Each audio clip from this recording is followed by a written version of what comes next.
Në emisionin TikTok me moderatorën Grisela Zendeli, deputeti i Partisë Demokratike Hisem Berisha komentoi zhvillimet e fundit në lidhje me gjyqin në Hag. Ai theksoi se dëshmia James Rubin pritet të tregojë shumë dhe të hedhë dritë mbi çështjet e rëndësishme. Tani procesi dëshmisë diplomatit Rubin po vazhdon.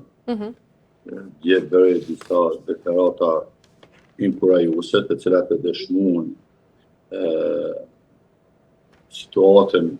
politike të bashkisë ndërkombëtare në botë dhe tani, ndërlidhur me standardet e drejtësisë që janë vendosur në Hagë dhe po shihet se me gjitha këto dëshmi po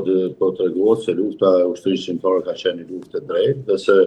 atje tani nuk është më tendencë gjykimit të individëve, atje po synohet të gjykohet vetë lufta e ushtrisë shqiptare dhe në një farë forme po shpresoj dhe po besoj se kjo dëshmi do ta thyejë tërësisht atë narrativin e ndërtuar nga propaganda serbe. Berisha u ndal edhe tek pezullimi i dialogut strategjik mes SBA-s dhe Kosovës, duke cilësuar një sinjal të fortë politik që mund të ketë pasoja për të ardhmen e vendit. Unë e kam cilësuar këtë një alarm kombëtar që duhet ta ngrisin ne shqiptarë, sepse kjo ka qenë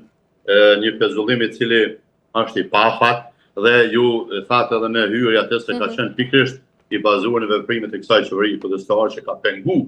shtrihjen e gjeostrategjisë amerikane në rajon, apo të punojmë në projektin e përbashkët për interesat e Kosovës.